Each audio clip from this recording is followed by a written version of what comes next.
Ladies and gentlemen, welcome back for episode number 18 of On the Move.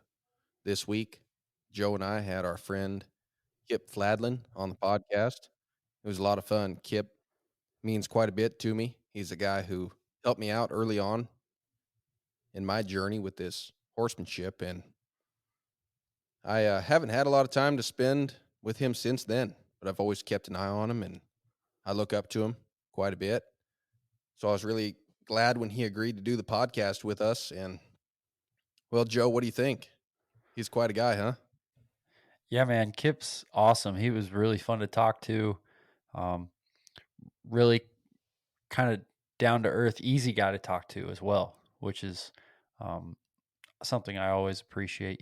But yeah, the wealth of experience he had and just how he was able to talk about things kind of, he was laid back, but could tell he really kind of knew what he was talking about. And man, he was just kind of an enjoyable person to have a conversation with. I don't really know how to articulate it any better. Um, just a fun guy to talk to. Yeah, and it's cool that he's done kind of what you and I are getting into right now. He's done it for all these years. Riding horses for the public, especially. That's what I'm referring to. And so to get to talk to him, and especially now, this is almost it's been almost 3 years since I got to spend some time with him. So to get to talk to him now, after getting to reflect on different scenarios, different situations and problems you would have in the horse industry and riding horses for the public and just the journey in general, to get to revisit some things that I would have never thought to ask him back then was really enjoyable. And boy, you can't beat that. To get some really good advice from a guy like him and put that in the bank, um, boy, that's what this podcast is all about. And that this has been a very enjoyable interview. Yeah, absolutely. And like we told him, it was one of those deals like recording or no recording. That's just the type of conversation I'd want to have with someone who, like you said, is um, has had a successful career and spent 20 years doing what we're trying to do right now, how we're trying to make a living. So yeah, it was really cool, and can't can't thank him for his time enough because I know he probably stays awfully busy, but it was cool that he made time for two kind of young up and comer guys like us, and that means a lot because I know you don't always have to do that and spend the time to do that. So that was great. Yeah, and like you said, recording or no recording, that's no joke because we're just done doing the podcast with him and we're still not sure if his recording's going to work out or not. So these folks might have to listen to half a podcast, but hopefully that's not the case. If in the signature guides it says the podcast is about an hour and a half, then we got the whole thing on there. So anyhow, enjoy this episode. Uh, drive safe if you're driving. Have fun. Have a great day. And we'll see you guys down the road.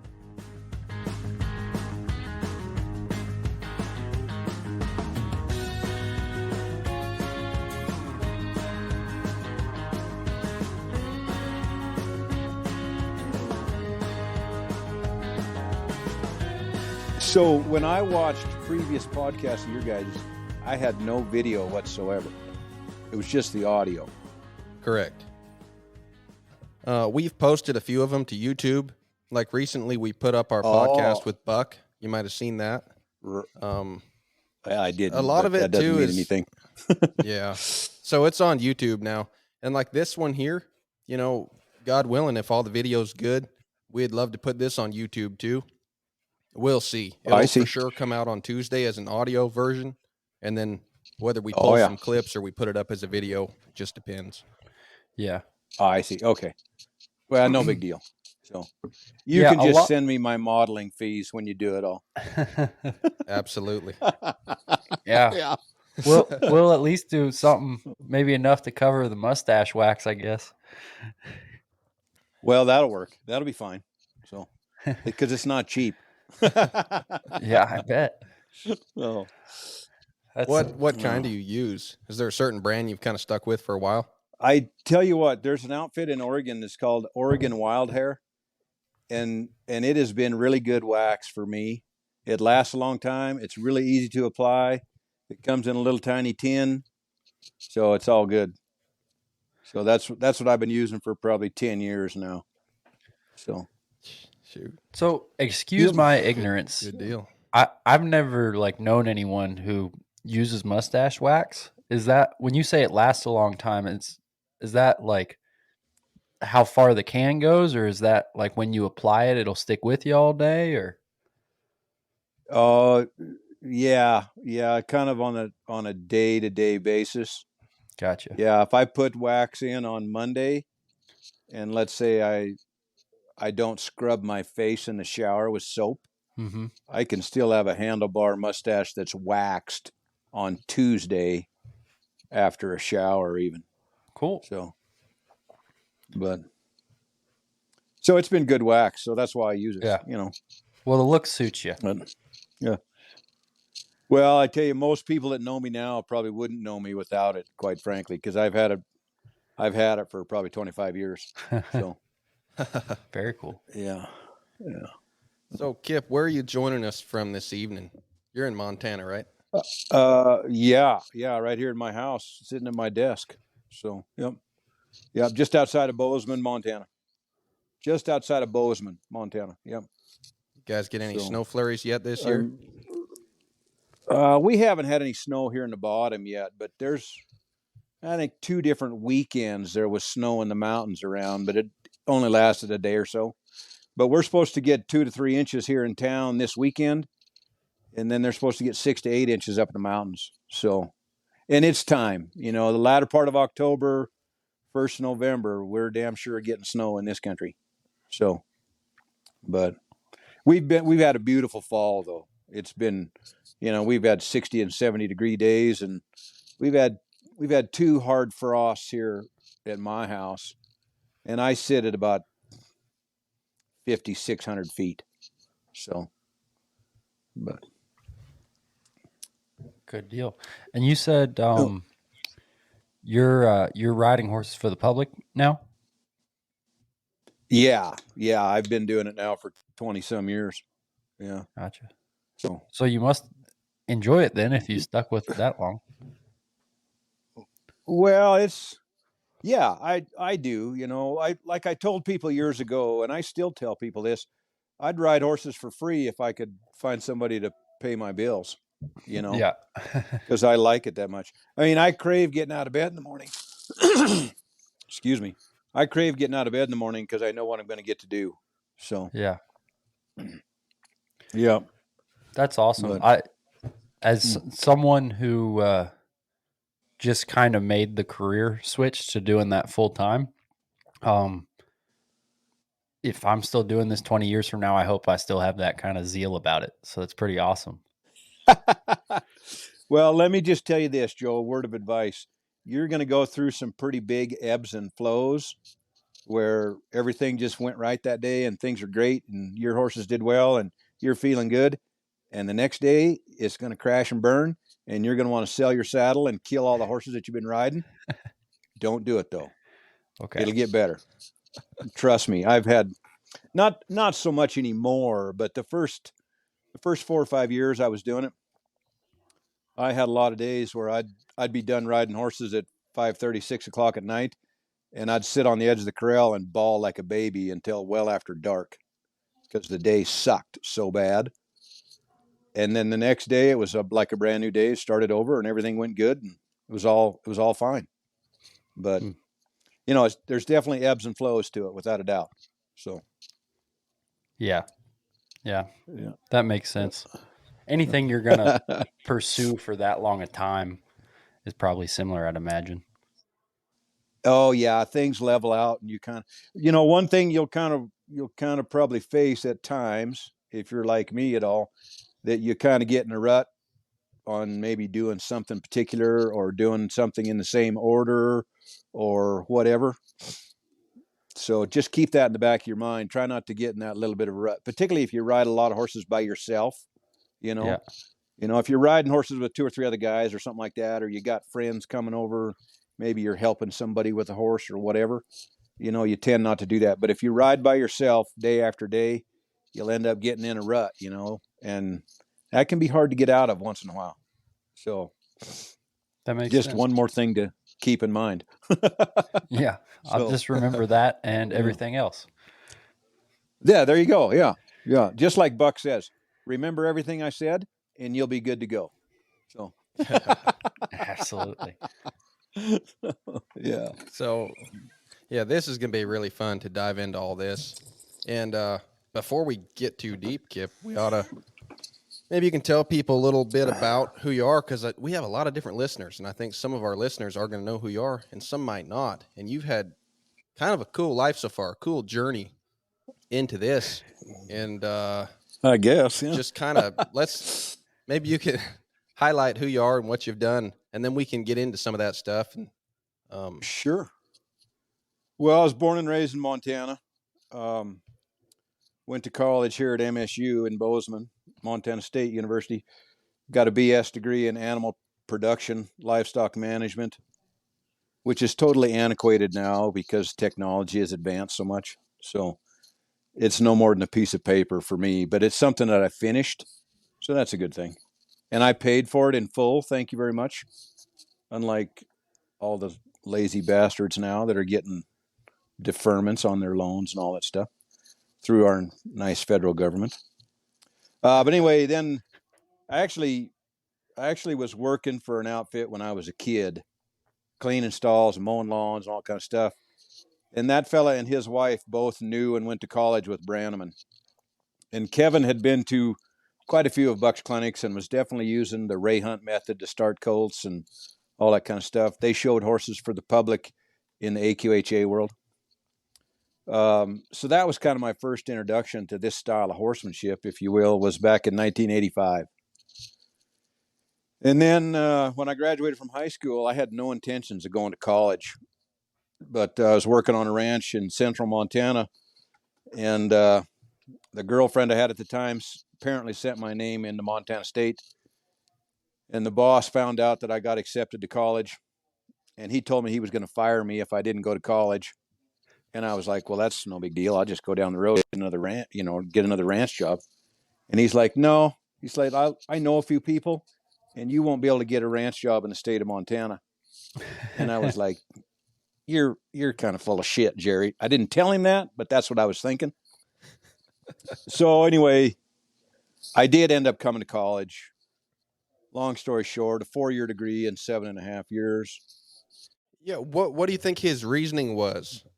What do you think his reasoning was to want you to go to college to work there? Oh, because they were doing some innovative stuff with embryo transfer work and breeding stock and that kind of stuff. They had a purebred herd. They had a commercial herd. They AI'd about 100 head of cows. So they were kind of trying to be pretty innovative on a real small scale. It was just a family ranch here in central Montana. But they were kind of on the cutting edge at the time of things like that. So he wanted me to go get an education so I could come back and work for him, Okay. Well, long story short, I went to college and they switched from a quarter system to a semester system, kind of right in my middle of my career as far as being a college student. So I stayed out of the fall semester for 2 fall semesters in a row because it started school right in the middle of my summer, So I didn't go to school, and then I got kicked out twice because of my grades, because I was on financial aid. So, I was a bit of a rebel back in those days, I suppose. I went to class. I never missed a class, but I was done with school pretty much every semester and quarter by 3:00 in the afternoon, and then it was downtown, So, and then after dark, the music started at bars, so you'd go dancing. So that was pretty straightforward. Anyway, I got done with college in the fall of '95, and I went to work on a cow outfit in the southwest corner of Montana. And in that interim, while I was going to college, in the summertime, I worked on a dude outfit here in Montana. And at that time, they were having Buck Brannaman come up and do horsemanship clinics in the fall. And that's when I first met Buck. And over the years, that guest ranch during the summer months, because that's when Brannaman was in the country, during the summer months, they'd send me with a trailer load of horses to the clinics. And then I'd come back to the ranch on Monday or Tuesday and play dude string cowboy. And then the next weekend, I'd go to the next clinic, you know. So for about a month and a half through the summer months, I'd go to Buck's clinic. So I got to know him fairly well and that kind of thing and whatever. And then in the December of '95 is when I graduated from college. And he had gone to Australia in January of '95, the first time. And he was going back again in '96. And I always wanted to go down there. So I called him just on a whim and said, hey, you mind if I tag along with you when you go to Australia? And he's like, oh, heck no, man. I'll give you my travel agent's name and number and we'll make it work. So I spent a month with him in Australia in '96. And then as luck would have it, I actually went to work for him that spring as well, because Paul Dietz, who the guy that was working for him at that time, needed to go home because his dad had kind of come into some ill health and that kind of thing and whatnot. So I traveled with him for about 3.5 months, the spring of '96. And then I came back to Montana and I worked outside on a real cow outfit. It was cowboying for about 1.5 years. And then that outfit decided to sell out. So I quit before they sold out and got another ranch job there in that same country. And in the meantime, Brannaman called me. It was the 17th of October, quite honestly, and asked if I wanted to go back to work for him because Paul was leaving to go out on his own and that kind of thing. So long story short, I spent 5.5 years with Buck from '98 through the spring of 2003. And then came back to Montana here and was riding horses primarily for a private paint horse breeder. He had about 15 brood mares and had a really nice black and white paint stallion, bred all those mares every year. So he had a built-in factory. So it worked out good. If I wasn't riding 2 and 3-year-olds, I was kind of hacking around on 6 and 7-year-old horses. And in between, they'd be halter breaking weanlings or whatever it was and all the stuff. So that worked out well. And then I went to a Brannaman clinic and met my first wife. And one thing led to another. We got married in '04. I moved to the Midwest, a little town called Griswold, Iowa, which is about 40 miles east of Council Bluffs. And I spent pretty near 15 years there riding horses for the public. We had a business there and that kind of thing. She's a professional dressage rider. So I rode about every kind of warm blood you could imagine, in addition to a lot of quarter horses as well. But most of those horses went on to be English sport horses of some kind. So, and then unfortunately, that deal went south, and I moved back to Montana here in November of '20. And I've been here since, and still riding horses for the public and doing my thing. So cool. And I do a few clinics around the country through the summer months. I kind of got roped into that by riding a horse for a gal when I was living in Iowa there. And she made me do a clinic there in Iowa. And then there was a few folks from California that had been around the Brannaman clinics when I worked for him that wanted me to come down there and do clinics and stuff. And actually, Buck encouraged me to do it, even though there was a gazillion guys wanting to be horse whisperers and clinicians, because that was back in the horse whisperer days. But anyway, one thing led to another, and I've built up quite a few different clientele and clinic venues since that time and whatever. And then I still maintain and ride horses here at home. So I make a comfortable living. I'm not getting rich, but I'm fat and happy, and so are my horses. And that's all that matters. So Good deal. That's awesome, man. yeah. So, Yeah, that sums up so kind of Yeah. where you been, huh? Kind of accounts for Kip Fladland for the last couple yeah, years. yeah, pretty Do much. you Pretty much. do you enjoy doing clinics? Do you enjoy working with people in groups like that? You obviously are a great speaker, and I mean, Yeah, it's yeah, is it I, has it kind of embellished your life? Does it add to your life in a good way? oh, without a doubt, Ben. Yeah, yeah, I really enjoy doing the clinic thing. Um, just because I get around a bigger number of people, get to see a larger variety of horses go, and get to help people get better with their horses. And like I was listening to one of your podcasts, I can't remember now who it was, but it was probably Brannaman, but it could have been Ricky too. But watching those horses go around the arena in my own clinics, I think to myself, well, what would I be doing if I was riding that horse? Or what do I need to tell that person to get done what I'm seeing needs to be done, that kind of thing. So I really enjoy that, and it's really intriguing to me. I can remember years ago when I'd sit on the fence and when I was working for Buck, I'd take a water or a coffee out to him, and I'd strategically ask him, okay, I'm going to watch the bay horse go around the arena, and this is what I'm looking for, and he'd be like, all right. So I'd go back and sit on the fence, and the bay horse would come by maybe, and let's say I was trying to figure out what lead they were trotting on, not just loping but trotting, and I'd call out right or left, and he'd give me that look like, oh my God, as if I'm never going to get it. And then about one out of 20 I'd get, and then the next week I'd do it again on a different horse at a different clinic, and I'd get 10 out of 20, and then the next week I'd do it and get 5 out of 20. So it took me a long time, but watching horses go around like that is really intriguing to me because I get to see a large variety. I mean, here at home I keep 8 on the books a month, and that's plenty for me to get around in a day because I don't have any flunkies working for me. Nobody saddles and catches horses. Nobody grooms them. I do all of it myself, in addition to doing chores in the morning and in the evenings. So 8 is plenty for me to get around. So when I get around those clinics, there's always a bigger number of horses. So that's kind of cool. So Yeah, you for sure see that with Buck and his clinics, the awareness that he has for the horses and the riders and everything going on, remembering people's names, and that's got to be a huge exercise yeah, in self-awareness, remembering just that's got to be quite an exercise to always be able to put yourself through each week for him, and then for anyone else who does these clinics, just adds another dimension to your horsemanship journey.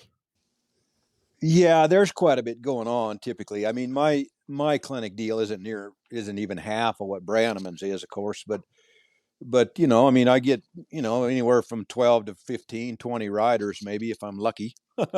But you I mean, I wouldn't say I have a formula for remembering names or anything like that, or uh, have a method of studying that I continually use because every scenario is different, and every day at that particular clinic is going to be different. So you kind of just got to deal with whatever comes up, really, But you definitely develop a knack for a few of those things, like having your head on a swivel, because I can have horses that are going behind me, and if the sound is not right, I'm spinning around finding out what's going on because it's probably going to hell in a handbasket.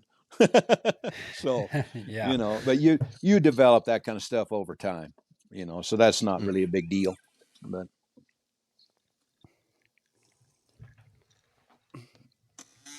So,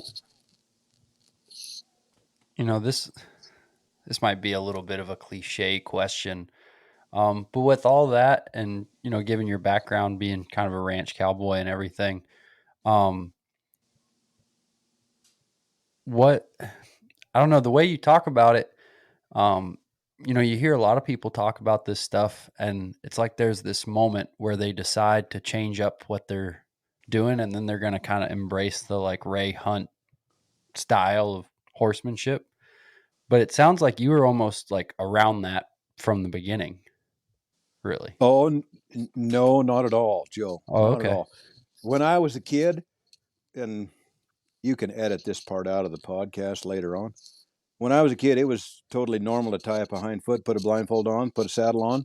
When they quit bucking, put the blindfold back on, step on, take the blindfold off, and do your thing. And as soon as Yeah. they quit bucking in the round pen, throw the gate open and go to work. I mean, that was the deal.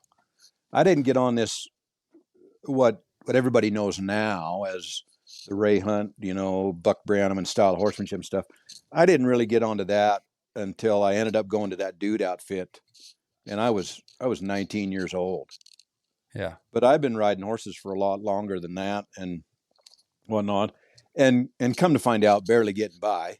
I mean, God protects the innocent without a doubt, Yeah. because I've seen and done some things that I'm totally ashamed of now, because I know it wasn't right. But back in those days, I didn't know any better.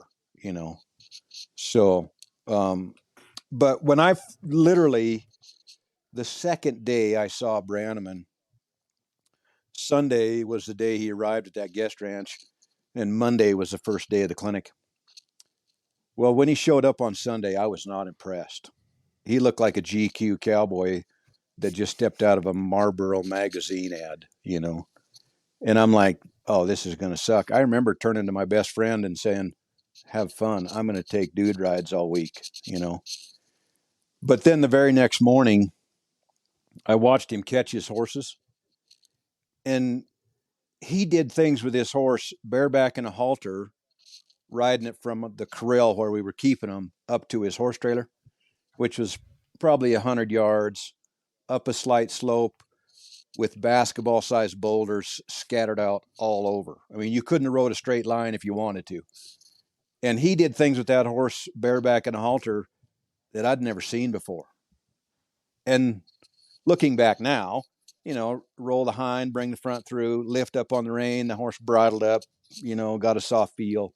It wasn't anything particularly extravagant by my standards now, but back then it was extremely impressive to me. So I remember running up to the head wrangler and saying, hey, I've changed my mind. Is there any way I can ride in the clinic today? So I was hooked. I was hooked instantly, because I'd been riding horses all my life, and knew that I was lacking something.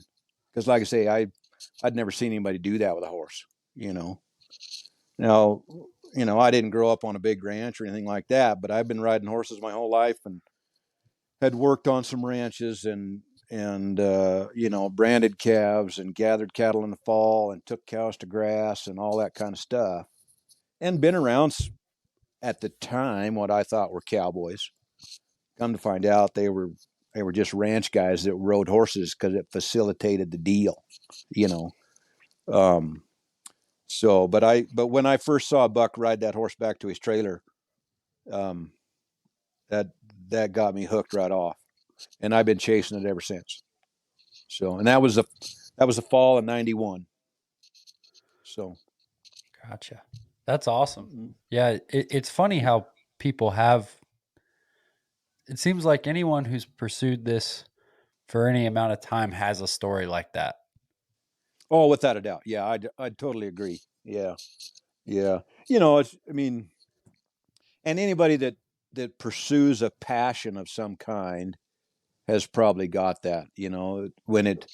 When the trigger tripped inside of them, Mhm. for lack of a better way to describe it. So, Yeah. Before you had that That's moment and you kind of changed the way your trajectory working with horses, were you already planning on riding horses for the public and doing what you do now? Or did you have something else in mind for a living? oh God, no, not at all.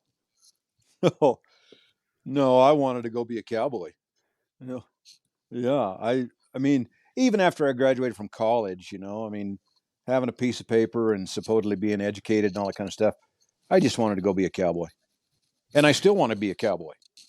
Um, but and the deal with riding horses for the public, it kind of blossomed on its own, quite honestly, because the fella, when I graduated from college,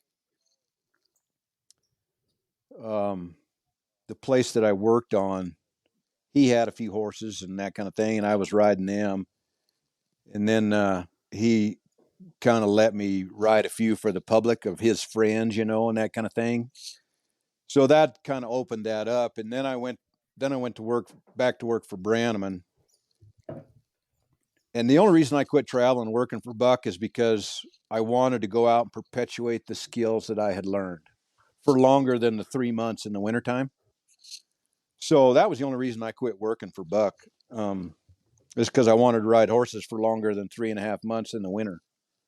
So when I went to Vern Smith's, I got that opportunity because he let me ride all of his colts and then let me bring in outside horses as well.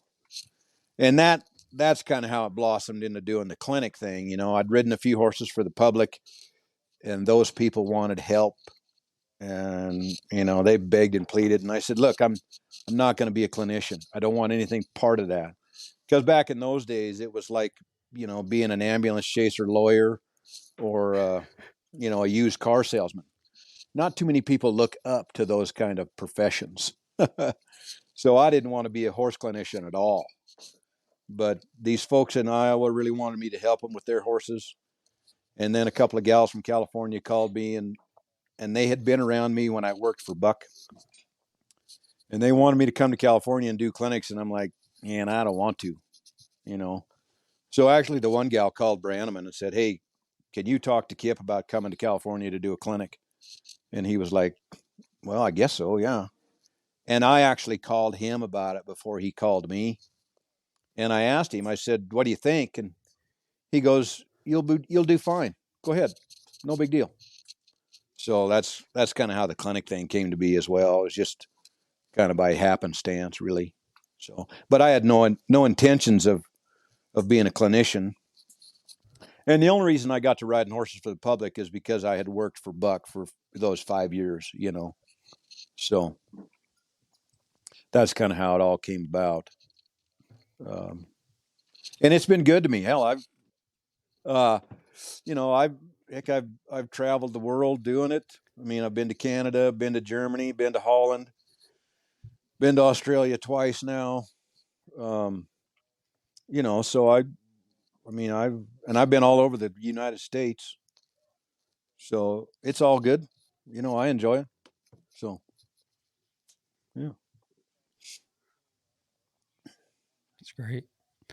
So when you said you wanted to ride more, you know, Ben and I have all obviously been around Buck and this a lot less time than you have. Was it like, are these new guys who are working for him? Do they not like, did you not get to bring a horse on the road like they do now? Yeah. Yeah. Back in the old days when I worked for him, Yeah. we had a 1-ton dually pickup and a 4-horse stock trailer. Yeah. We stayed in hotels, you know, and it was way different than it is now, without a doubt. You know, much like what Jacob did this summer, I did set up the sound system. You know, I fed the horses, saddled Buck's horses when he asked me to. You know, now it's expected he steps out of his trailer and maybe or maybe not puts his bridle on and goes to the arena. Back when I worked for him, unless he told me to saddle his horse, I didn't saddle it because that just wasn't the deal back in those days. And there was never any room for me to bring a horse. I didn't get to take my own saddle until the second year I worked for him. So, and you know, it definitely grew into a better thing. And maybe he's letting those guys take horses on the road now because they're better hands than I was. I don't know, or they're better hands than I am, maybe.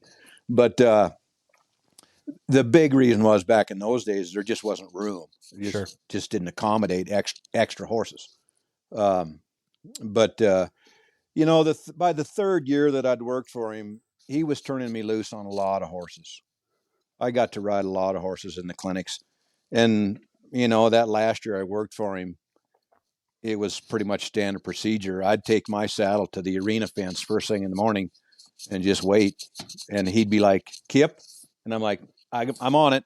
I got it. And I'd go work with Susie Ann's horse, until either the end of the clinic or he said it looked good and give it back to her, So he afforded me the opportunity to get on a lot of horses. But, it was only the 3 or 4 days of the clinic, and maybe it was only 20 minutes on that first or second day or whatever it was. So when I quit working for him, it was definitely so I could ride horses for a longer period of time. Sure. So, and you could be more of an artist than just some guy who diffuses bombs every week. Yeah. Being the hitman. Yeah.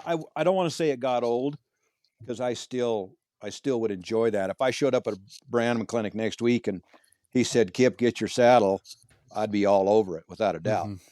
But being the hitman for the first 10 or 15 or 30 minutes or whatever it was, it goes without saying there's a lot better things happening when you can ride them for a longer period of time.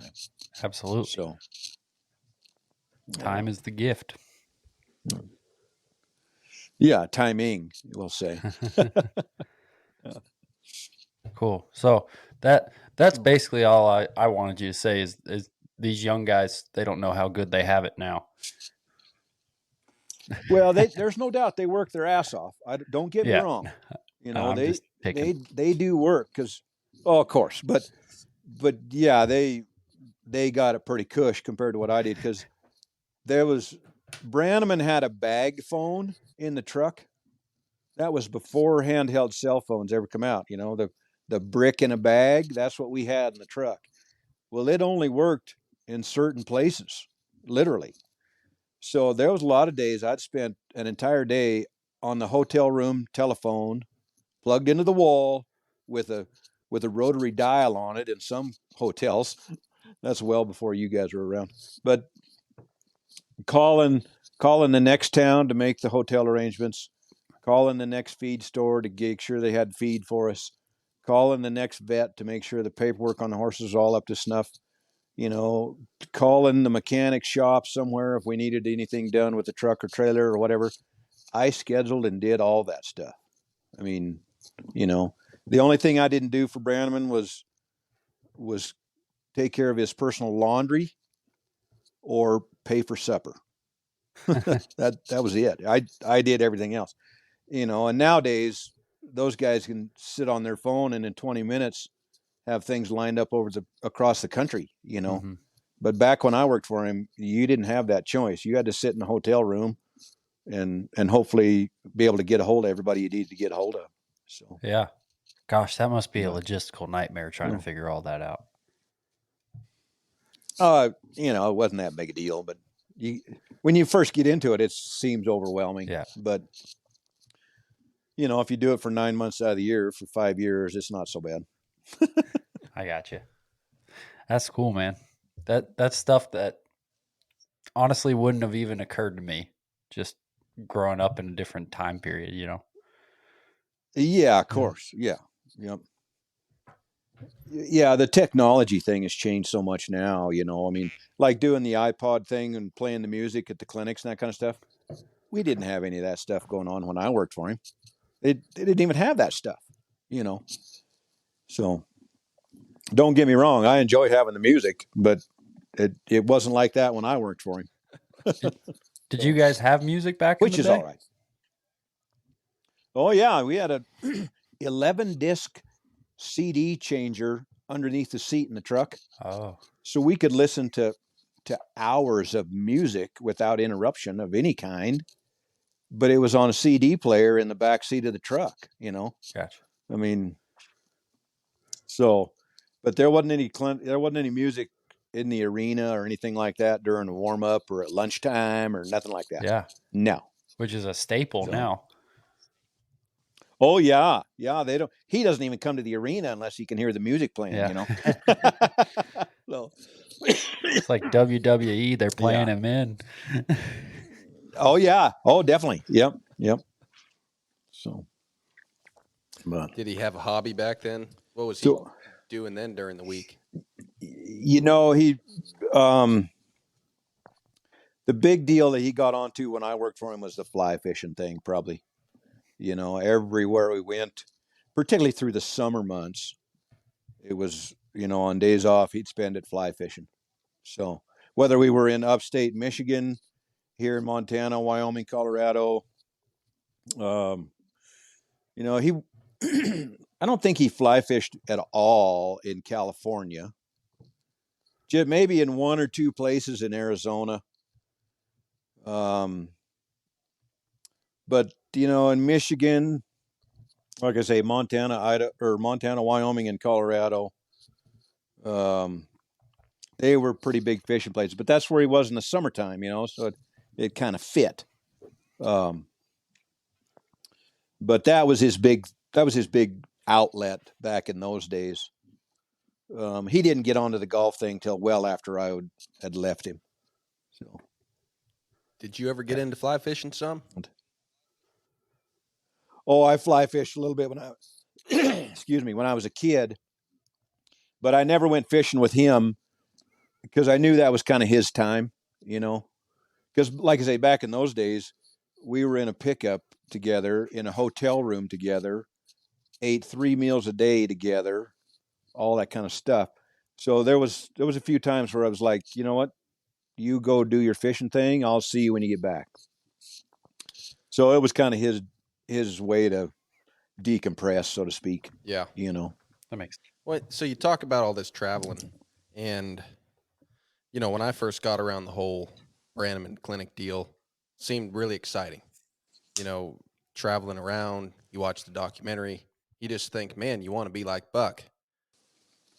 And in the back of my head, I just figured when you get old someday, well, not, when you grow up, you have some experience, you should be like Buck. That's probably 2 or 3 years ago. And then more and more, gradually, like the weight of what he does, and even guys like you do the traveling and the working with people. And then like the time, because I'm here with Bill Barnes and we travel a bit, and we'll go maybe 2, 3, 4 weeks at a time. And a lot of times I'll drive his rig and he'll fly in. Sure. And you do all this driving, and man, I'm telling you what, by the end of 3 or 4 weeks, and we're not even having to work, right? We're just traveling, and you're participating in the clinics, and it's a lot of fun, even seeing all your friends. It's so great to get home and ride your own horse and just be home, that I'm like, golly, why the hell did I ever think that would be a good idea to be a clinician? And it makes me really thankful that he's done it. Like every time I go to a clinic, I think, sheesh, he's been doing this for 30 years or probably more. Like, holy 40 cow. years now. Yeah. Yeah. Every weekend, like 30 clinics a year. I don't know anybody who could do that, because I have a hard time traveling for 4 or 5 weeks, just having fun participating in the clinics.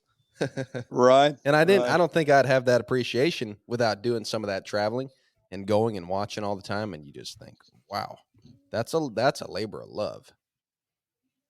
Yeah.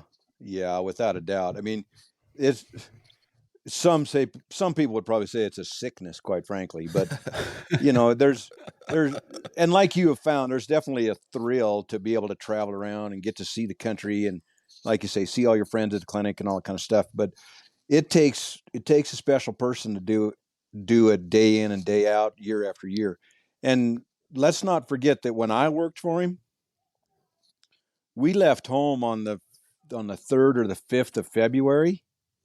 And although we were back through Sheridan a handful of times throughout the calendar year, we didn't get done with the clinic schedule that calendar year until maybe 2 weeks before Thanksgiving. So he did, in 1998, he did 50 clinics. But some of those clinics were back to back in the same location. So it's not like we were traveling all that much on some of those places. But in 99 and in 2000, he did 47 clinics and 49 clinics respectively, And back in those days, he was riding the colts himself. So in 99, he took 8 colts. And then in 2000, he only took 6. But in half of the clinics we did on the schedule all had a colt class. And some of them would even have an evening cow working class. So a lot of times he'd be working from 9 o'clock in the morning till 7:30 at night because of that afternoon. The horsemanship class would go from 1:30 to 4:30, and then at 5 o'clock he'd start the cow working and go till 7:30. So he was doing a lot more clinics back then than he is now. Now he's still working his ass off and all the stuff, of course, but it was a heck of a lot more grueling back in those days because you're just driving a 1-ton dually pickup and you're staying at a hotel all the time. I mean, so he's been at it for a long time, without a doubt. But that's why he's cutting back next year and that kind of thing. And I'm really glad he is, because he'll hopefully be able to preserve his body for the next 20 years. Yeah. Yeah. Well, and I brought that up kind of to ask you, Kip, because guys like you might have a little smaller clinic trail right now, but do you see picking that up over the rest of your life, or slowing down a little bit, or what do you think you're going to do? No, I'd kind of like to do a few more clinics around. People always ask me, well, why don't you come do a clinic at our place and all that kind of stuff? Okay, I'd be happy to. Now, you got to get enough people to justify me coming to your house to do it, because I don't, unless it's strictly a private thing, I don't just have a day fee that people have to pay. I charge individual clientele, just like what Buck does at his clinics, because that's who I learned from. I'll be honest with you. So, if you don't get the minimum number of people, it's not going to work for me to come to your place, because I make money staying home, because I got 8 head of horses that I'm riding. So if it's not going to be a little bit of a more money maker for me to go, I'll stay home and be totally content, But I'm happy to go because, like I said earlier, I'm definitely enjoy doing the clinic thing and that kind of thing, and helping people with their horses and seeing people be successful after you help them. Whether it be over the course of the 3-day clinic, or the 5 minutes you took to explain something extensively, or helped them with whatever it might have been, or something like that. That's really rewarding to see people get excited about being successful, and that's cool. So that's kind of how I look at it. I definitely enjoy probably doing more clinics than I am right now, but finding people that want to sponsor them can be difficult at times. And then let's face it costs a lot of money. And there's a lot of good guys out there that are doing the clinic thing. So money gets stretched pretty thin, so time will tell whether it happens or not. Yeah. Gotcha. Well, there you go. There's a plug on this podcast. Anyone who's listening to this and wants Kip to come to their hometown. Got to get enough people, or he's not coming. Yeah, there you go. Yeah, you just people, folks. give Kip a call and get all the people round up. You can make it happen. Yeah. There you go. Yeah. Yeah. So I have something kind of along the clinic lines, and from your description of your earlier days, it sounds like you have been you're pretty, you can be socially active when you want to. Did you struggle with the clinic deal? Like, you go there and it's like the weekend, and like every weekend it's everyone else's vacation, but you're there to work. You know what I mean? Because I've talked Yeah. I've talked about that. Are you referring to when I worked for Buck, or when I'm doing my own clinics? Well, either way, but like, you know what I mean? It's just like people, it's one of those things where like you're there to do a job, and I'm sure you're like, you're professional and want to do all this stuff, but people, they want to go out to dinner and they want to chat with you forever and ever, because it's their vacation, really, Right. And yeah, I'm sure at least at the start, there's kind of a learning curve to all that, because you are kind of like, I don't know, the local rock star, really. Well, kind of. I think I'm going to get screwed here, fellas. My phone's going dead. God dang it. Oh boy. Anyway, yeah, that's going to screw up my earphone thing because I only can plug my earphones into the bottom of the phone where I plug my charger in. Yeah. So, I don't know why You'll be okay. iPhones don't Son of a have a buck. separate jack. Do you think they could figure that out? Because they want to stick it to you. Yeah. Yeah, exactly. Yep. Anyway, to answer your question, Joe, when I was working for Buck, it was kind of standard procedure. You'd go to supper with a handful of clinic people, but then when it was time to go to bed, you went to bed. I mean, because like you say, you got to get up and work the next day. And for me, doing my own clinics, I do make it a point to at least have dinner with the clinic sponsor at least one night, without a doubt. And inevitably, it ends up being more nights than that, but certainly with one night. And then I make one night where I go to dinner with some of the clinic participants, because a lot of participants that ride in my clinics have been riding with Brannaman for years, so I've known them for a long time. So they're friends without a doubt. But there's always one night at my clinics where I say, no, I'm going to the hotel. See you guys in the morning, or I don't do the social thing at all, because you talk all day long, and then you just tell reride stories all night long. That's no fun. So I make a point to have at least one night to myself. Yeah.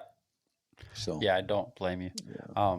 And that, obviously, Buck's learned to do that, so I figured you'd learn that from Buck. But that was something I thought about, especially as Ben and I have got to know the people that work with Buck and gotten to know Buck better himself. It's like, man, there's a lot of people at these clinics. Like, if it comes from a good place, but like if you give them an inch, they'll take a mile, and keep you out there forever. Yep. And you have to kind of balance that. Not with bad intentions or anything. It's just that's what they're interested in, so it makes it tough without a doubt. Yeah. Yeah. Hey, Kip, we don't want your phone to completely run out of battery, because if it does, then your footage won't upload. So if you're getting real low within 5% or so, we should get you plugged in, and then we could see what it sounds like, we can see what we got to do.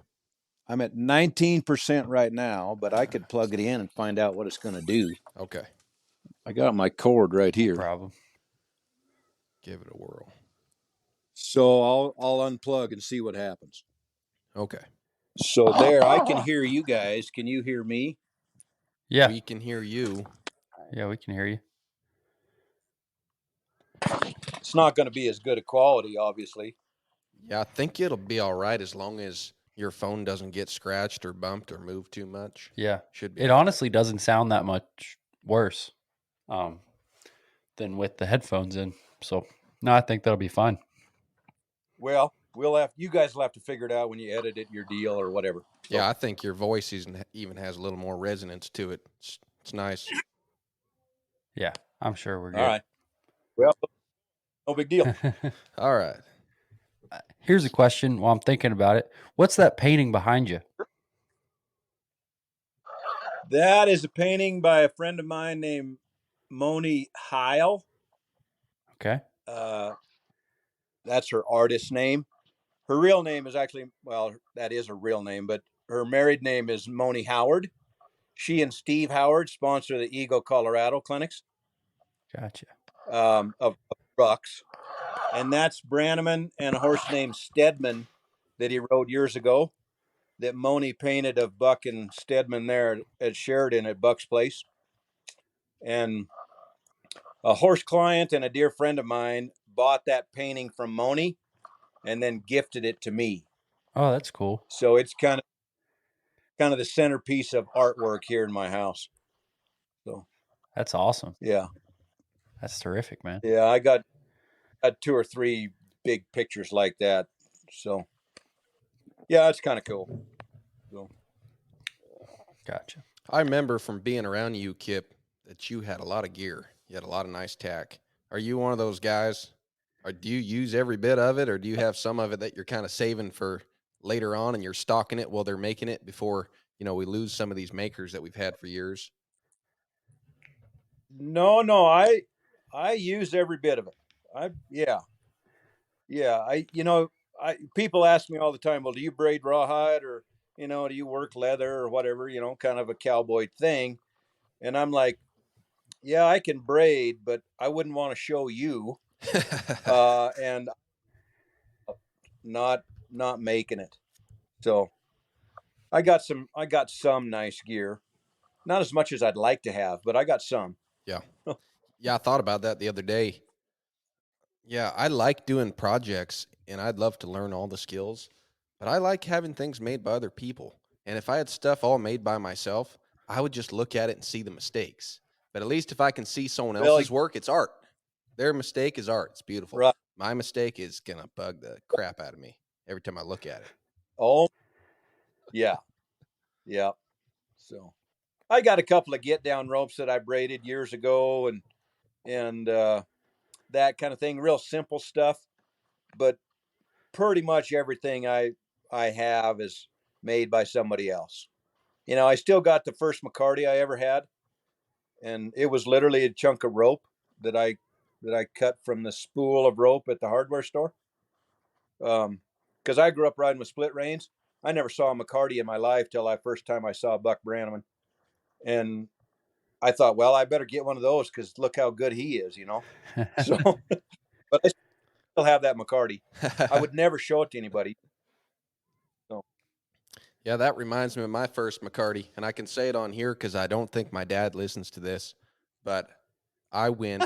He was a certified tree climber at one point, an arborist or whatever they call it, and he had some of the nicest tree climbing ropes money can buy. And they're 300 feet long, and I cut a nice 22-foot length off of that thing, burned the ends, put a leather popper on it, and I just kind of made the end look like it used to, and I just never brought it around the house. I made sure he never saw it because he would have recognized that piece of rope. That was of my course, first yeah. one off the end of his tree climbing rope. Yeah. He never used that stuff much anyway. So It's funny what you do in desperation, though. I mean, I was totally convinced that I was going to find a McCarty in downtown Livingston when I went to town that weekend to get a McCarty after the clinic. Well, nobody even knew what the hell a McCarty was, much less had one. So I went to the hardware store and unrolled 22 feet of it and cut it off. And the guy said, well, you're not going to get a lot done with that. And I said, don't you worry about what I'm doing with this rope. And I took it home and made a McCarty up. So there you go. Yeah. Somebody was trying to offer horsemanship advice at the hardware store. Oh, definitely. Yeah. You can get it from all angles. But is that something you think about with this gear, about stocking up any certain items from makers who are still young and they're not young, but they're not retired yet, and you want to get it from them before they quit making it, so you stock up on shaps or something that's being made out there? Yeah. I'd probably be about like Riatas. You could never have too many of those shaps.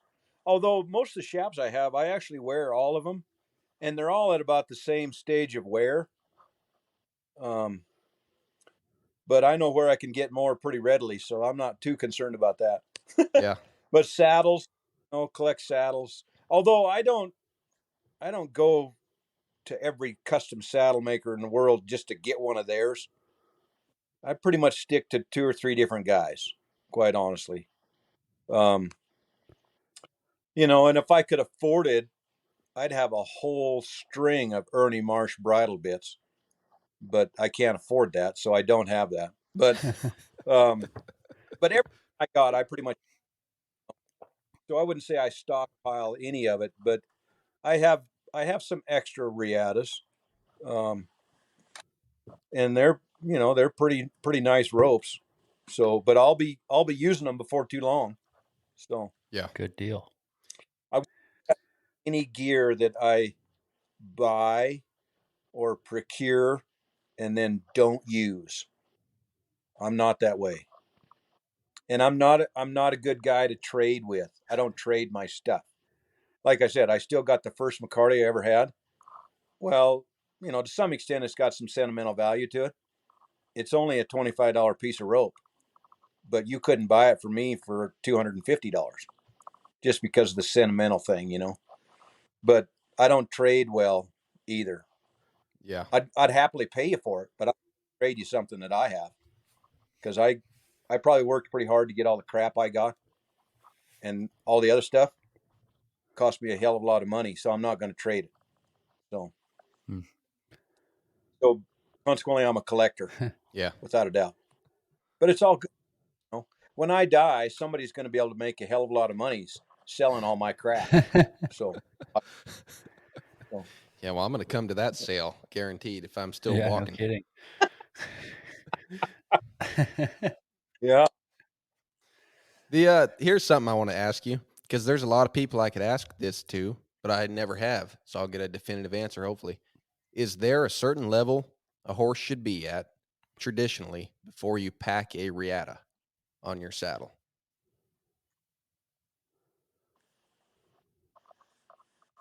If there is, I've never heard it. Okay. I mean, I've roped this spring on a 3-year-old filly colt that had about probably 90 days on her, I suppose. And I roped every calf on that day at that branding with a riata. She's just in a snaffle bit. I mean, so I would have to say no. It there is some unspoken rules though about how you go about using a riata, and some unspoken rules about how you care for it. But really, as far as how far along your horse is before you start roping with a riata off of that horse, if there's rules on that, I've never heard of them. Okay. Would there be kind of a stigma against a guy who's not real handy or kind of a poor roper who's packing a riata and trying to rope with one? Would people kind of look at that like, yeah, that guy should be starting with a poly? He shouldn't be out here with a riata? Um, for me, Ben, quite honestly, I'd be like, hey, man, you don't ever get to know how to use it without using it. So use it. What the hell? Yeah. Now, if I saw you, and I'll just use you and I as an example here. Don't take this the wrong way. But if I saw you dragging it through the gravel, I'd have to tell you something about that because that's not right. I don't care if you're a world-class roper or a beginner. You don't do that. Period. You know. Um, there's kind of some etiquette things with it that a younger guy or a lesser experienced person might have to be told because it's probably not wrote down in a book anywhere. But I got and I probably shouldn't say this, but I got a $1,300 Riata in my horse trailer that was built by Jake Brown before he went to Australia when he was still in Nevada cowboying. It's a 2-color Riata, and it's 60 feet long, 6 strands, and I was breaking it in, and I stranded it in 3 different places in about 5 seconds of each other. And I've never swung that rope yet because it's broke. And I was too embarrassed to send it back to Jake to get it fixed. So, but that was 17 years ago that I did that too. So I got a little more experience roping with Riata now. And as far as branding calves, and it's hard to rope with a poly anymore because roping with Riata is so much easier. But you got to know how to run rope. You got to know how to keep it off the ground so you step on it, or so the cattle don't step on it. You got to take care of it a lot more so than with other kinds of ropes, without a doubt. And if guys aren't attentive to that, they're not going to be roping with a Riata for very long. So. Yeah. So they kind of weed themselves out almost if they don't have it going on. Yeah. Say that again, Joe. I said so. So if you're not super handy, it's almost like you kind of weed yourself out of roping with a Riata. Yeah, pretty much. You should feel pretty confident roping with a poly and have a lot of experience at roping bigger cattle where you had to slide rope so your horse doesn't get jerked on before you start roping with riata too much, because you got to slide rope with a riata even on a baby calf if you're doing it right, you know. But there again, you could rope a 1,500-pound cow with a riata and slide rope and be totally cool, no problem at all. So if, like I say, if you're not really handy with a poly, you probably better stick to a poly till you get pretty confident, and then by all means get you a good quality riata. And unfortunately, you're gonna have to spend some money, but get a good rope and practice with it, you know. And the best way to practice with it is go rope live cattle.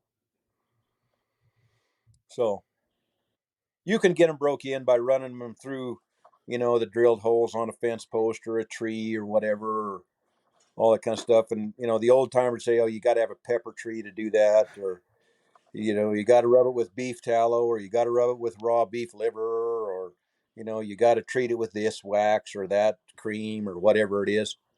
The best thing to do, get a brand new one, go dunk it in the water tank till all the bubbles quit coming up, and then go rope yearlings with it. And let that action of being around their neck, their hair and their sweat and their mud, their grease and mud and manure and all kind of stuff that's on their body get on the loop end of your rope. And then you break in the middle of it by dallying on your saddle horn and letting rope run. That's how you break them in. So, but like I say, you better have your ducks in a row before you do that, because you can strand one pretty quick. So, and it's expensive if you don't know how to braid it back to fix it. Yeah. Yeah, no kidding. So is that a skill that you learned yet? Are you proficient at fixing a riata? Oh, hell no. No way. No. And I've tried several times because I've broke a lot of them. But no, I couldn't fix one to save my life. Yeah. Man. That's awesome. But I met a guy this last spring in Oklahoma, of all places, that is an unbelievable rawhide braider. And I really want to get one of his ropes, but I know it's going to take a while because he's a member of the TCA, and I don't know if he even takes private orders anymore without it being, a museum quality type of deal. But I spent about 2.5 hours at his house gawking at all his rawhide work. So I'm pretty sure he'd remember me if I called him. But I'd love to have one of his ropes because they're beautiful. And they're just regular old, plain old, kind of that buckskin colored rawhide. But they are beautiful. Yeah. But I want one really bad. So, what were you going to say, Ben? I was going to say, you said the best way is just to go ahead and break it in and use it. And it seems that way with a lot of stuff. People that don't use their gear, they're always cleaning it and polishing it and caterwauling about all this stuff. And they don't just use it. They don't ever get out there and, whether it's rope with it or riding the saddle to break it in or whatever it is, they don't just use it. They spend a lot more time messing with it, trying to get it all fixed up and kind of artificially broke in. Yeah, I'm not that way. Yeah. I use the crap out of my stuff. I'm probably the opposite in the other direction. I've got a saddle that I first got in 1996. I think I personally have cleaned it twice. And I've rode it so the seat skirts right underneath your thigh before it drops down on the fender. On both sides, those are tissue paper thin. I've rode that saddle that much, and I think I've cleaned it twice since 1996. So I'm kind of bad that way. Wow. But, tell you what, one thing about Ben and I being on the East Coast, Like, I don't think you get away with that because I don't know about you, Ben, but I feel like not so much cleaning, but at least here in like the Blue Ridge Mountains, where it gets humid and then really dry and humid and really dry, like probably, the saddle that I ride in all day, every day, um, every 6 months to a year, I've got to be pretty diligent about oiling it, or the leather will just get real ruined. When I in the Midwest, Joe, I would totally concur with you. When I lived in the Midwest, the saddles the gear in general that I was using, I did take care of quite a bit more diligently because hell, the mold grows on them overnight. Yeah, You know, I had a climate controlled tack room that I stored my stuff in that I was using, but the mold still growed. hmm, So yeah, in your guys' country, yeah, you got to take care of your stuff a little bit yeah, better, without a doubt. Not in this part of the country, we're kind of high desert, pretty dry, relatively speaking. Heck, you know, it's going to be more of a cleaning affair than it would be an oiling affair. yep. But I don't do either one. But it's funny. Not that I have a ton of gear or anything, but every maker I've ever talked to, and like even like down to like the local guys that'll like make a belt or something, like just anyone who works with leather, they're like, yeah, you need to like anything I make, I want you to go ahead and use it a bunch. Like like people who make stuff, they prefer it that way. Um, With that, yeah, and that's across the yeah, board: rawhide, silver, saddles, shaps. It does not matter. They would much rather see it need to be cleaned and or need to have it repaired as opposed to see it hanging on the wall absolutely. without. Yeah, Hey, I think that probably is the same as, if you're riding horses for the public, right? And you send a horse home that you've really put a lot of work into, and then a year later you find out he's been eating grass, doing nothing. And it's sort of, even though it's not your life and who cares, it does kind of hurt. It's kind of sad. You're like, man, that was a nice horse, and you just let him eat grass for a year. yep, yeah, yeah. That's a little bit disappointing.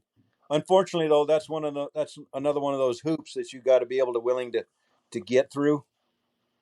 Whether it's a horse that you really liked riding and you did a good job on it because of that reason, or it's just kind of a piss head that you didn't enjoy riding and it didn't really come through like you maybe wanted it to, or that the person that you're sending it home to is not going to get along with it for whatever reason. It's You got to be able to get over that hurdle. I can ride your horse for you, but once you take it home, that's your responsibility. I can't do anything about that. I can't make you ride your horse. So when it's in my possession, and let's say you come and want to ride it with my supervision, oh yeah, I can make you ride it then. But if that horse goes home, I can't make you ride it. And if you turn it out and then catch it in 6 months and you didn't do your homework on whatever level that homework scale is, and then it gets in a jam and bucks you off, or more than likely you fall off of it, and then you're going to blame me anyway. I know that. So go ahead. It's not my fault, but I know that you're going to blame me. But I'm over that part of my career, you know. Yeah. They'll So they'll fall in love with you just as quick as they'll fall out of love with you. That's how clients can be. that's yep, without a Yeah. doubt. Well, I imagine it could go the other So way for the horse too, because he's a thinking, living being. He might have got a good deal not being jerked on for a year or two in his mind. So I get that. He might be like, Well, sweet, they don't ride me. I'm that, cool with that. yeah, yeah. Just leave me alone. Heck, I'd be happy to spend another year out here eating grass. yeah. Yeah, no worries. Love it. Yeah. I don't think there's any of them that pop out of mama with aspirations of being a bridle horse. I think they just like hanging out. Yeah, probably. Yeah. Yeah. Well, certainly not some dressage queen's little fluffed cake, in a stall with, you know, Yeah. clipping his ears and putting blankets on him and stuff. Yeah. So, gosh, you have so much experience. I'm gonna use this as an opportunity to pick your brain a little bit, Kip. All You right. said you rode quite a few warm bloods and things that ended up being sport horses. Being from Virginia, there's quite a lot of that around here. And I deal with those horses quite a bit. Do you feel like there's anything to the not that they're, I don't think warm bloods are any dumber, but it definitely seems sometimes like they mature mentally and physically a lot slower than like what your thoroughbreds and stock horses might end up doing, Logical fact.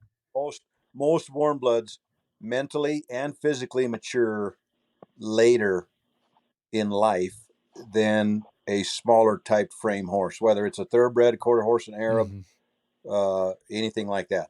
But any of those warm bloods are going to mature later in life, primarily because historically they go back to the draft horse deal. Yeah.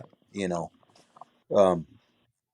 However, I'll give you a little caveat to your next question. That doesn't mean you shouldn't start them at a year and a half or 2 years old. Unlike most of those English people want to wait till they're at least 3 or 4 in some cases.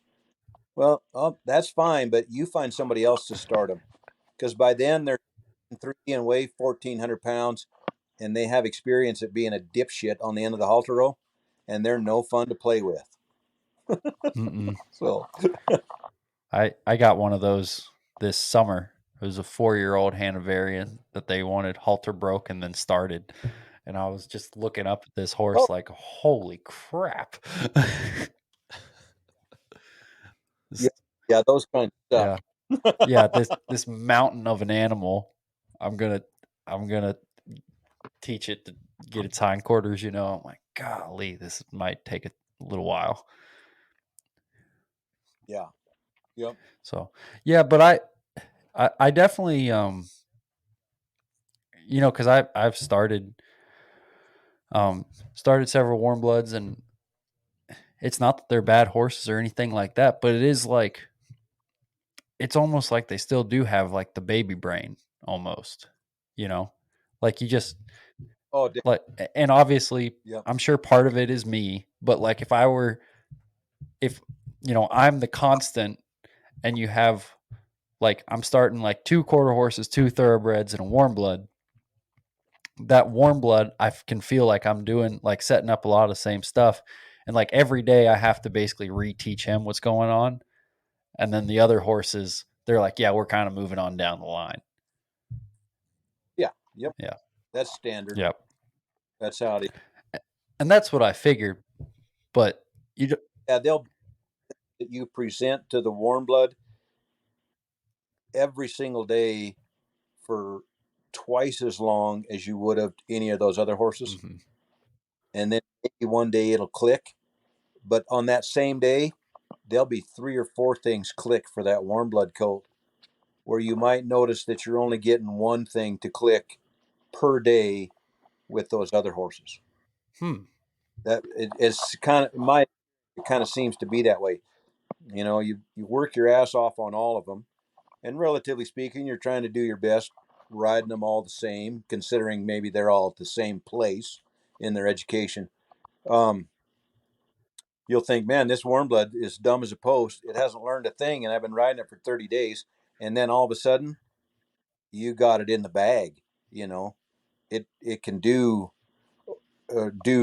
X, Y, and Z, and have a good attitude about it. And boy, it took you 4 or 5 days to get it to where your quarter horse colt could do X, and then the next day it could do Y, and the next day it could do Z, but it's still got a crabby attitude about all of it. But you'll find that warm blood horse will be able to do all 3 of those things and have a good attitude all on the same day. It's just going to take exponentially longer. So because of the immaturity thing that you're talking about. without a doubt. I've never heard that take before. That's really interesting. Yeah, yeah, it's been my experience on quite a few of them, Huh.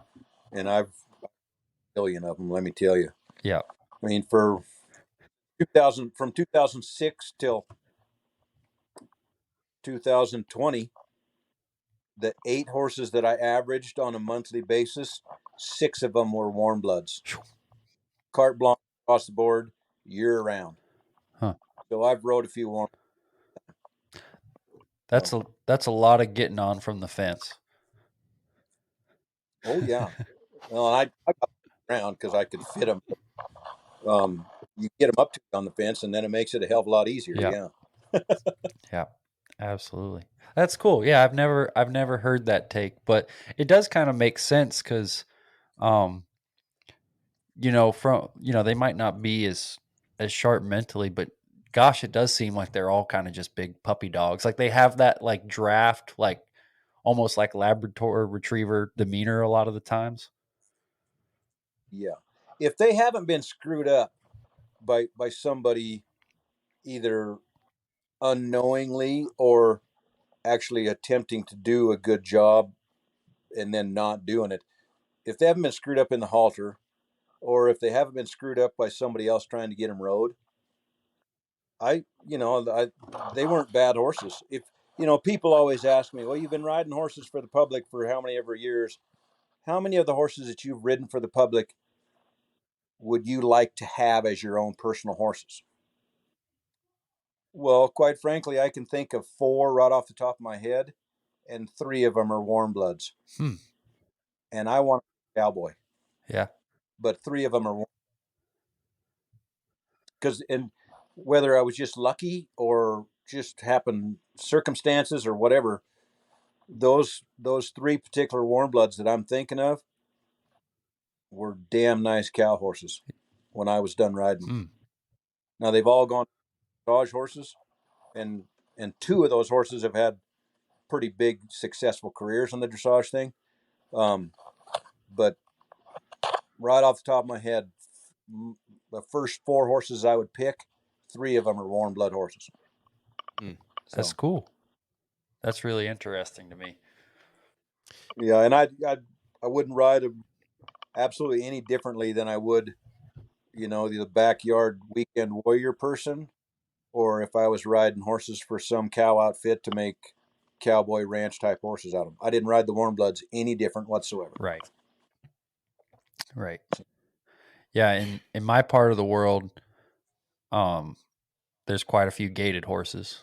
Being in the Appalachian Mountains and stuff, a lot of walkers and Rocky Mountain horses and stuff. And I probably, without fail, like every other month, will have someone explain to me how, like, well, that all that stuff is different because these horses are gated, and like to me, it's like beating a dead horse, and we don't need to get into it all that much. But it does give me a chuckle because they're like, no, like you might be you might have a few things going on with these horses, but you see, these horses are gated, so they're completely different, and you're going to have to reevaluate what you're going to do with my horse. Oh, okay. Yes, sir. Yes, ma'am. All right. And then you take them and just do the exact same thing, and the end. Don't go. You're right on track, man. Yep. Yeah. Yeah. It's funny. People can turn their. It's almost like they turn their horses into snowflakes, right? Like, well, I know this has worked on thousands and thousands and thousands of horses, but this one's different, you see. So yeah. The only way it could be different if it had 2 heads, That's about all. Yeah.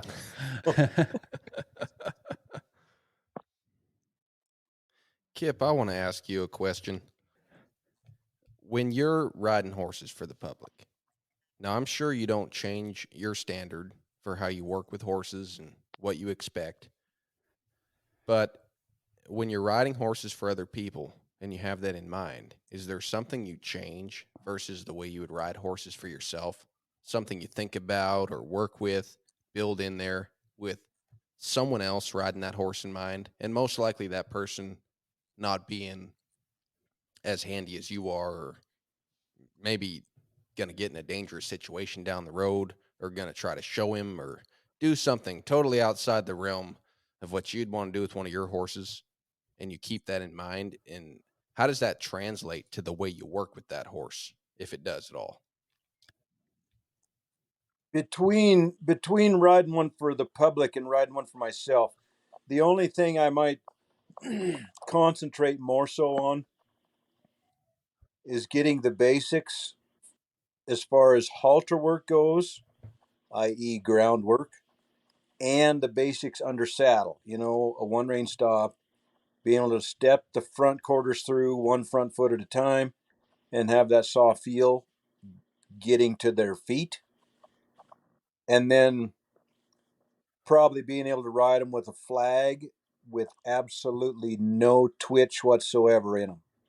Whether the wind's blowing the flag or I'm waving the flag, doesn't matter.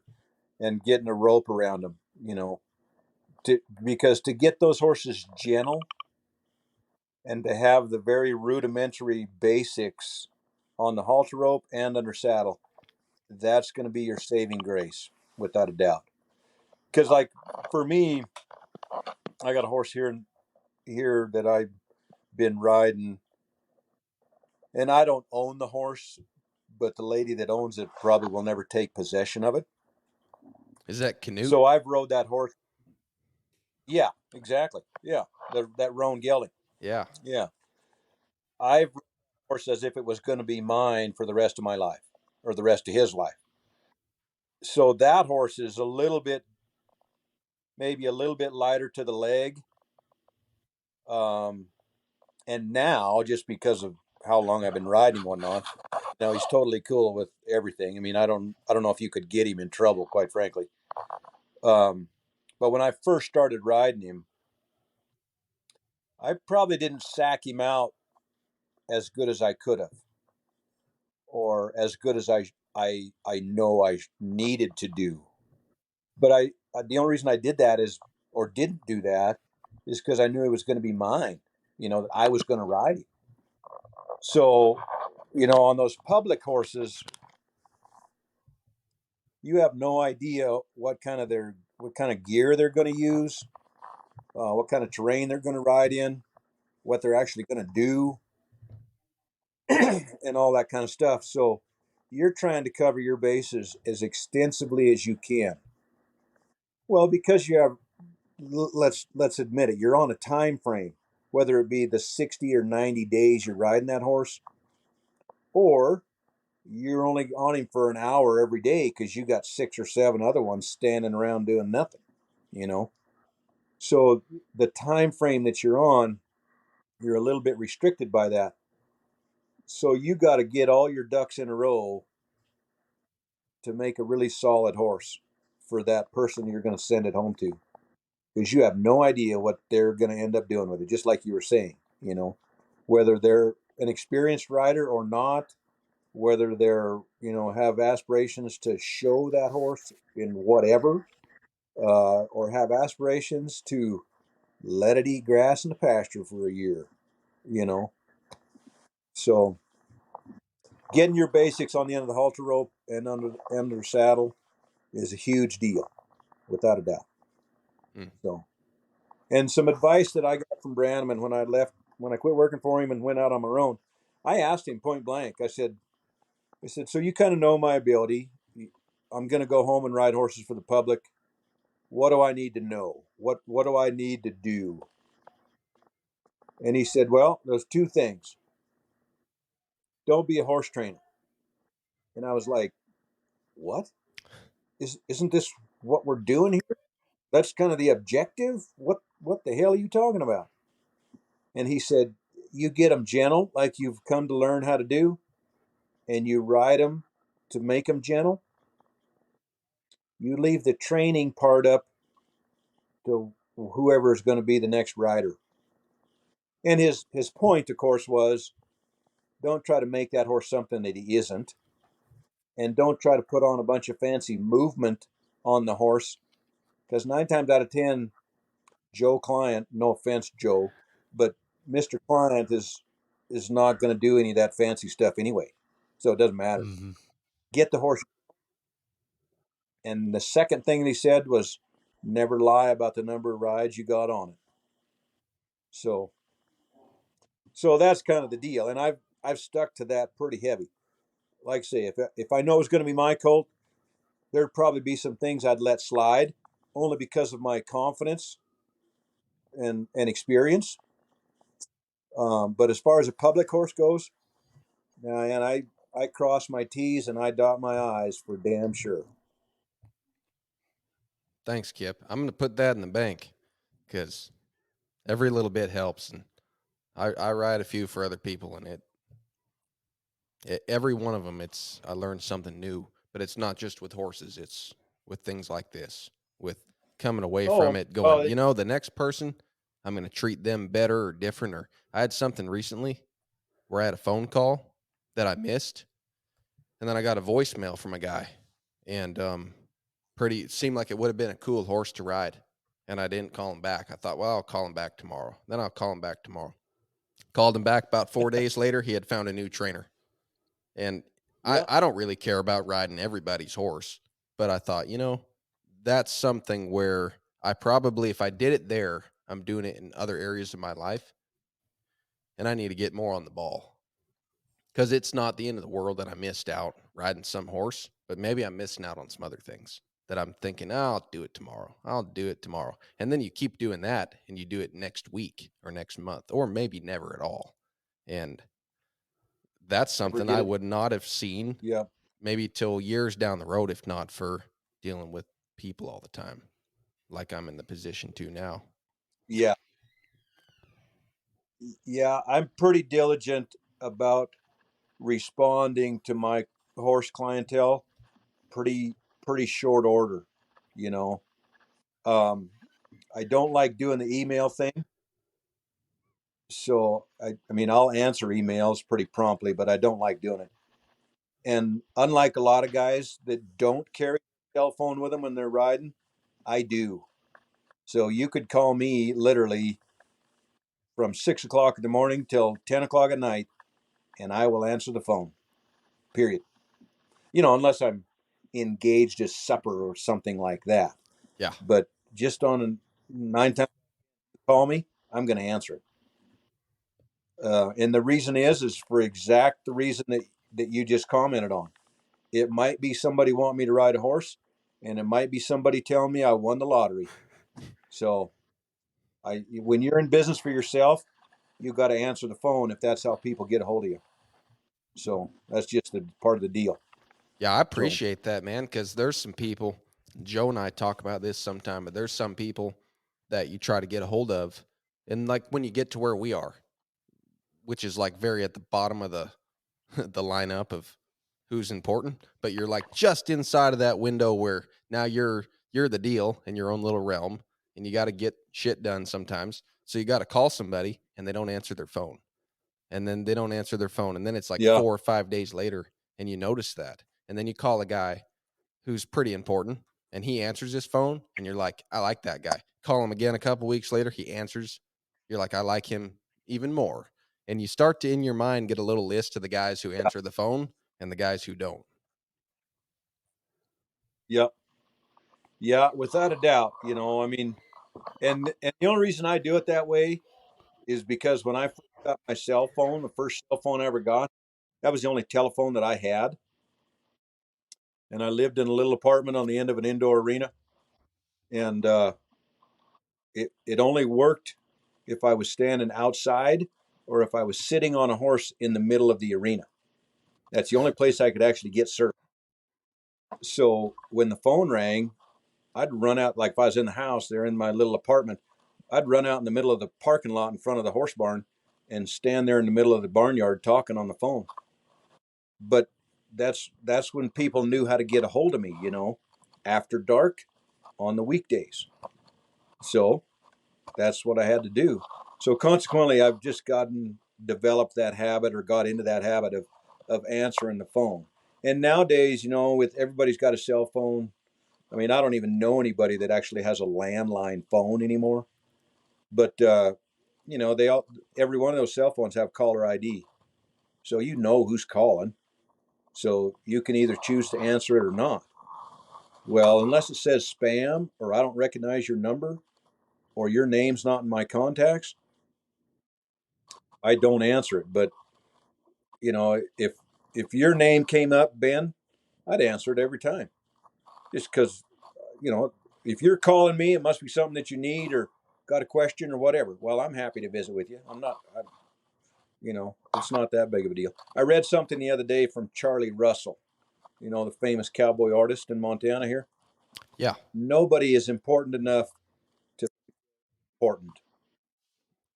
And that really stuck with me for some reason. So if you call me, I'm going to answer. So unless of course it's 2:00 in the morning. What about if I call twice within about 30 seconds of each other? Or 3 times? The secret. Yeah. Like the SOS call signal. That's what I Right. tell my girlfriend, because like Exactly. when I'm riding, I know she'll call me a lot. So I tell her, I say, sometimes if I'm like, because I got to do the herd bound exercise quite a bit, I'll be honest. So if I'm doing that and you call me, I'm probably not going to answer if it's her. But I tell her, if you call me twice in quick succession, I'll call you back. That's the signal. Yeah. Cool. Well, I don't know about you, Ben, but I feel like that's some really good advice to end on right there. That Absolutely. I like that quote quite a bit, Kip. And that's the type of stuff. That's why we're doing this podcast in the first place, is get to talk to some interesting people and get some really cool advice like that. So you've been a pretty awesome guest tonight, man, and we can't thank you enough for taking the time to talk to us. Well, I hope it all worked out. When Ben first called me about it, I was like, yeah, I don't know, man. And then I listened to a few of your guys' podcasts and that kind of thing, and I thought, you know what, these guys are into it. They asked some pretty innovative questions about things, and it was all directly related to the person you were doing the interview with. So I was like, yeah, heck, I'll do it. Shucks, So I'm glad it worked out. Hopefully the video feed, because of my phone debacle, will be all right and all the stuff. But yeah, I don't think it'll be a problem at all. Well, like in what Joe just said, it all comes back to, we just got something out of it, and I'm really thankful for that, to just get to visit with you. And even if we didn't do a podcast, man, I mean, I know we all have busy lives, but I'd love to just get on this thing and visit with you for an hour and a half, and that's how we view it, and then people are, hey, you guys listening, you're lucky enough to listen to this with us, but really it's Joe and I visiting with Kip, and that's what we get out of it. And if we didn't get that out of it, we'd stop doing it today. So yeah. This is a product. This is a product purely of our own self-interest, for any of you guys 100%. Wondering. Well, there's nothing wrong with that. Yeah. So people ask me all the time, how come you still go ride with Buck? And I said, well, primarily because every time I go, I get better when I go home. So I'm still learning, and there's a lot of things that I've seen 10,000 times or heard that many times, but maybe that particular thing didn't sink in until that weekend at that clinic. Yeah. So that's why. Yeah. So maybe you're part warm blood. Well, I don't know that there's a chance of that. Yeah. Well, before we end this, we shouldn't give up on a perfectly good tradition, and that is we hit people. You might have listened to this, Kip, as we do a Mount Rushmore or something with our guests. And knowing you and listening to this podcast, I was thinking, for your Mount Rushmore, if tomorrow you were called away from this earth, this great life, and you were ported away to horsemanship heaven, and you're going to need some gear, right? So, and you have none there. Got to all be made. What's the 4 makers that you would Say, God, I got to have these 4 guys need to be there too, so they can make my gear. Can you do that without, of course, we're not disqualifying anybody else, but we're just saying the 4 guys, he'd say, I got to have them. And you remember now, you got to outfit yourself to ride horses, rope cows, cowboy outside, and all that. Well, I can't just narrow it down to 4, because what are you going to pick? Because you got a snaffle bit rig, you got a set, Oh yeah, got a pair of shafts, got a catch rope. Okay, well, got a pair how of about we boots. narrow it down to so to leather. That's pretty tough. Oh, okay. Here, I got a better one then. Yeah, because I'm seeing where that's going. It seemed a little easier before, but that's all right. I don't mind screwing up on here. So we'll back off of that. Out the horse. And we'll say, if you were still going, what's the top 4 things that you'd want to have to be able to, and that's. Oh, definitely. Does that make any sense? I'd have to say a Chaz Weldon saddle, and of course that'd be a Wade saddle. That's a no-brainer. A Sarah Hagel McCarty on a snaffle bit. A pair of Dave Thornberry shotgun shafts. And Paul Bond boots. There you go. I like it. Hard. Well, I guess that turned out all right after all, but sometimes a good idea in my mind comes out of my mouth is kind of a stupid idea. But I don't mind sucking every now and then. I can't kill every time I get on this thing, man. It's hard. Well, I wouldn't say that's sucking. You just gotta narrow down a little more. Yeah. Because to pick 4 things to outfit my horse and myself, that'd be extremely hard. Yeah. Because they're all, but I'm going to go with those 4 things. So that's 4 good things. Yeah, that's a good list right there. I don't think it would be hard to argue by anybody. Yeah, I think so. Yeah. Cool, man. Well, all righty. Well, Kip, we've had a great time. Yeah, it's been great, man. I know Ben knew you prior to all this, but gosh, I just feel like as someone starting out in this world and specifically in the riding horses for the public deal, getting to sit and talk with people like you is just invaluable for someone like me, and I'm sure Ben feels the same way. So we're extremely grateful for your time. You bet. It was a lot of fun. Thanks a lot. I appreciate it. Yeah. You bet. So if it all goes to hell in a handbasket and you didn't get any of it recorded or whatever, let me know and we'll try to do it again. Sounds good. No, I man. think we You're got this, but anytime. we might take you up on that. Yeah, maybe in 6 months to a year sometime if we catch up with you. That'd be a lot of fun. Sure. Yeah. Maybe try to do the next one in person. You bet. Yeah. So, that'd be great. Yeah, absolutely. All right, fellas. Take care, Kip. See you guys.